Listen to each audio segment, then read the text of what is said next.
The release event of former President Ramnath Kovind's autobiography. Let's in fact listen in.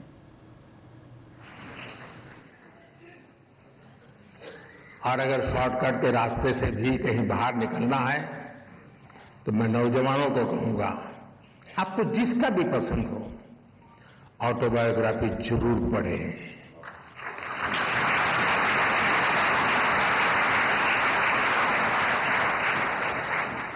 Autobiography उस कालखंड की इतिहास की घटनाओं को अलग तरीके से समझने का अवसर देती है। इतिहास से काफी निकट होता है वो कालखंड बायोग्राफी का, और इसलिए मैं जरूर चाहूंगा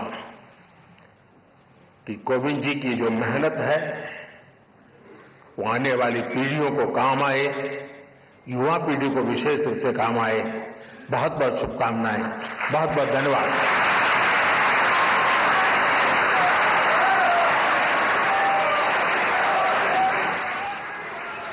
माननीय प्रधानमंत्री जी, आपके उत्प्रेरक विचारों के लिए हार्दिक आभार।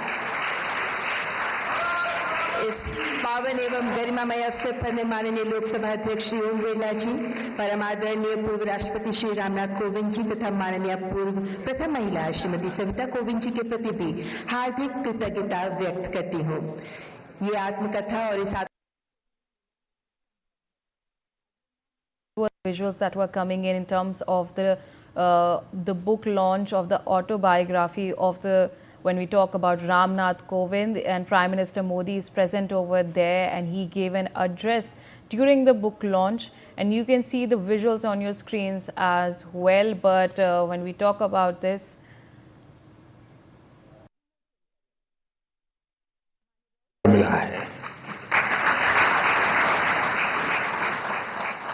कोविंद जी से मेरा बहुत लंबा परिचय रहा है।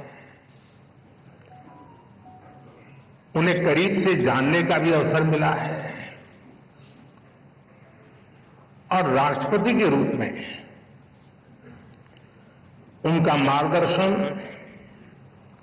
और इस सब के साथ साथ उनका मेरे प्रति विशेष स्नेह, उनकी आत्मीयता, ये मेरी बहुत बड़ी पूंजी रही है।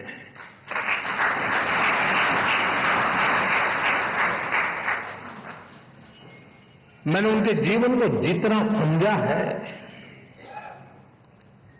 उनकी कार्यक्षमताओं को जितना जाना है, मैं पूरे विश्वास से कह सकता हूं कि श्री रामनाथ कोविंद जी की ऑटोबायोग्राफी अपने आप में भारतीय लोकतंत्र और भारतीय समाज के लिए एक धरोहर बनेगी।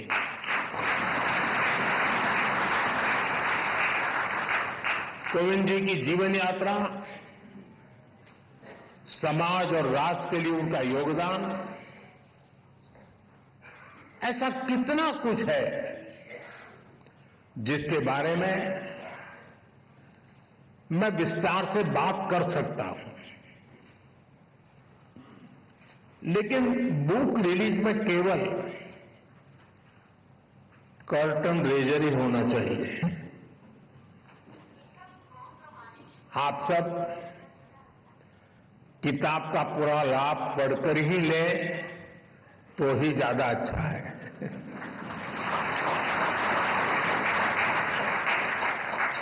साथियों, कोविंद जी की जीवन यात्रा को आप उनके शब्दों में जानें,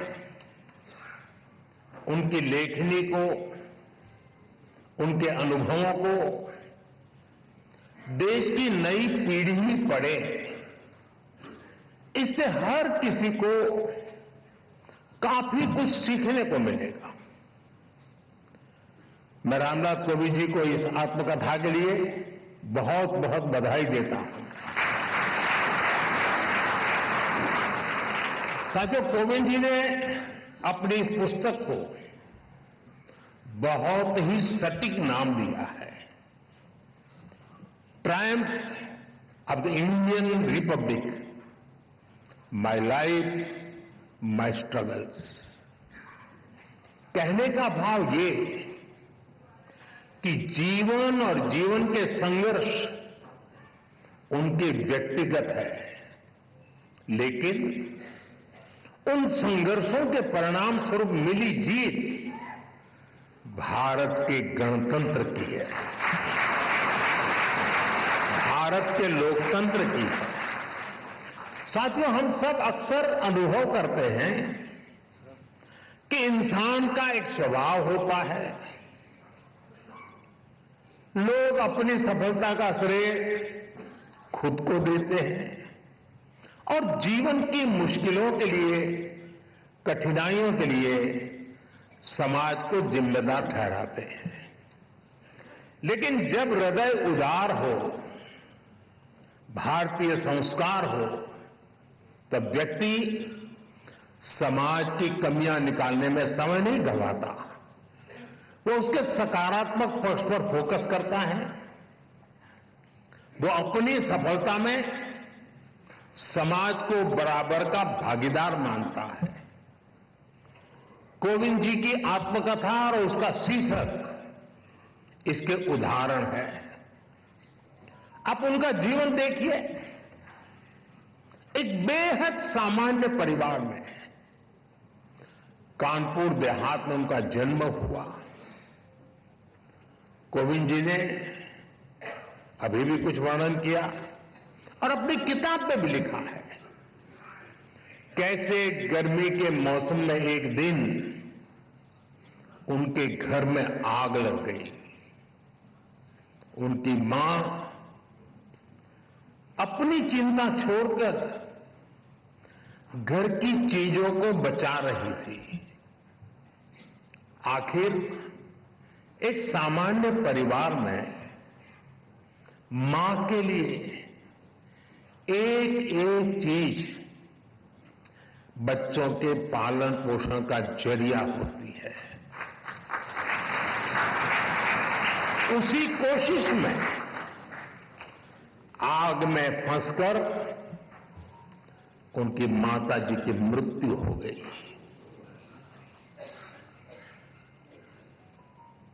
आप कल्पना कर सकते हैं, छोटी सी उम्र में मैं इस तरह की घटना, मां को इस तरह खो देना, ये कितना दर्दनाक रहा होगा।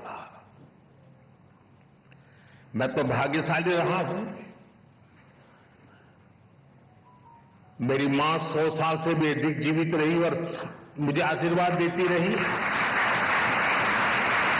उसके बावजूद भी आज भी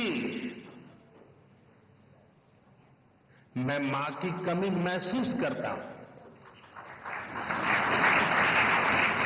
साथियों, उनके जीवन का एक ऐसा दर्दनाक घटनाक्रम था, कोई भी इसे टूट सकता था। लेकिन कोविंद जी को उन मुश्किलों ने मजबूत किया। पड़ोस की एक माताजी ने उनके पालन पोषण में मदद की। इसे उन्होंने समाज की एकता और सौहार्द की ताकत को समझा। इस घटना के बाद कोविंद जी के जीवन में उनके पिता की भूमिका और बड़ी हो गई और जिस तरह से उन्होंने अपने परिवार को संभाला, बच्चों को संस्कार दिए, इसलिए कोविंद जी अपने पिता को अपना हीरो मानते हैं।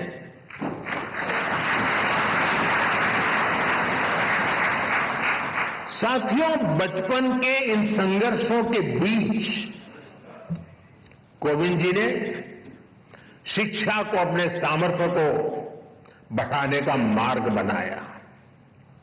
उन्होंने मेहनत की।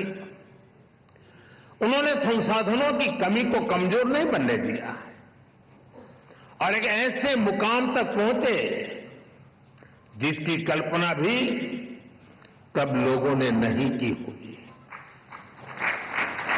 वो भारत जैसे विशाल देश के राष्ट्रपति बने। साथियों, इतने बड़े पद पर पहुंचने के बाद भी कोविंद जी का विनम्र व्यक्तित्व, उनकी सादगी ऐसे ही कायम रही। मुझे याद है, प्रधानमंत्री के तौर पर मैं राष्ट्रपति भवन में उनसे मिलने जाता था। प्रोटोकॉल के हिसाब से जो बातें नहीं हो सकती हैं, वो बातें वो करते थे। वो प्रधानमंत्री को छोड़ने के लिए गाड़ी के दरवाजे तक आते थे।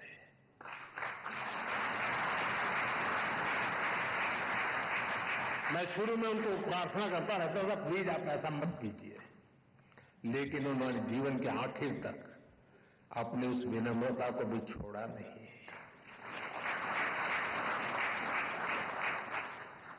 राष्ट्रपति बनने के बाद जब अपने गांव करौंद गए तो उन्होंने वहां अपने गुरुओं के पैर छूकर उन्हें प्रणाम किया।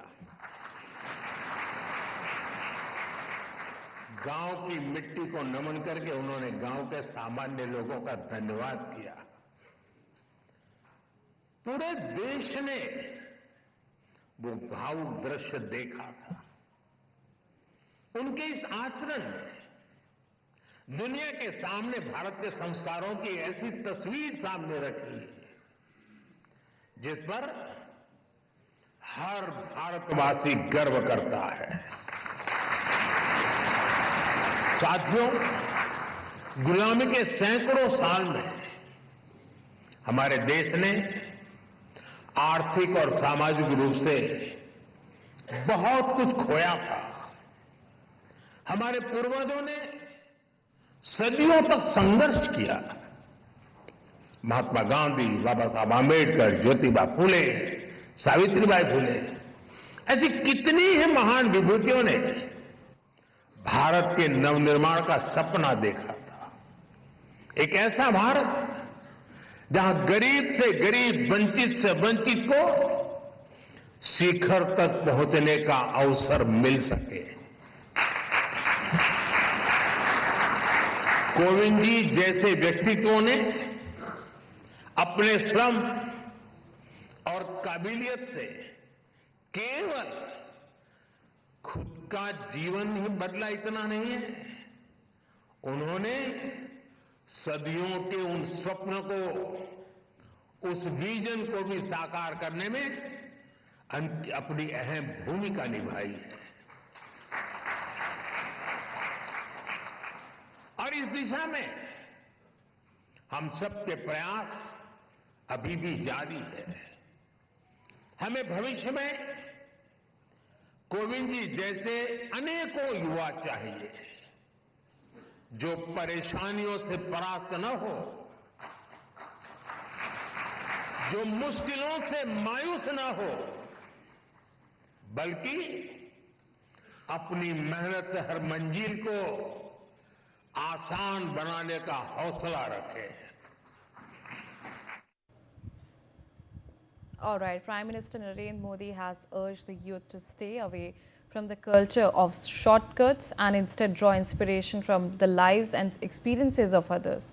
Speaking in Delhi, Prime Minister Modi highlighted the growing influence of reels and social media influencer, saying that in an age of shortcuts, one must remember the message written at railway stations: shortcuts will cut you short. He encouraged young people to read autobiographies of personalities they admire, saying their life journeys can offer valuable lessons and inspiration. Let's in fact listen in. साथियों, कोविंद जी की जीवन यात्रा को आप उनके शब्दों में जाने, उनकी लेखनी को, उनके अनुभवों को देश की नई पीढ़ी पढ़े, इससे हर किसी को काफी कुछ सीखने को मिलेगा। मैं रामनाथ कोविंद जी को इस आत्मकथा के लिए बहुत बहुत बधाई देता हूं। साथियों, कोविंद जी ने अपनी इस पुस्तक को बहुत ही सटीक नाम दिया है, Triumph of the Indian Republic, my life my struggles. कहने का भाव ये कि जीवन और जीवन के संघर्ष उनके व्यक्तिगत है, लेकिन उन संघर्षों के परिणाम स्वरूप मिली जीत भारत।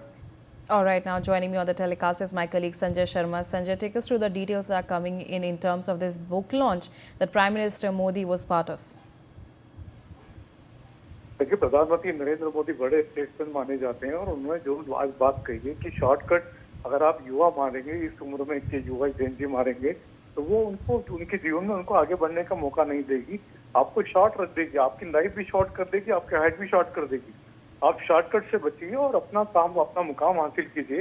प्रधानमंत्री नरेंद्र मोदी जबरदस्त इन्फ्लुएंसर हैं, जेनजी से डायरेक्ट डायलॉग भी करते हैं। आज का उनका जो बड़ा संदेश है वो युवाओं के लिए बड़ा मायने रखता है, महत्वपूर्ण भी है कि अगर आपने शॉर्टकट मारने से बचिए और आप आगे बढ़िए, अपने आप को भी आगे बढ़ाइए, तभी देश आगे बढ़ेगा। और उन्होंने आज रामनाथ कोविंद की भी तारीफ की, उनकी बुक विमोचन पे, बुक रिलीज के मौके पर उन्होंने कहा कि इतने बड़े पद पर पहुंचने के बावजूद भी उनमें कभी भी एरोगेंसी नहीं है, हमेशा पोलाइट बने रहे, विनम्र बने रहे। ये बड़ी बात है, ये बहुत कम लोगों में देखी जाती है। All right, Sanjay, thank you so much for joining me on the telecast. Meanwhile, some news coming in from Manipur.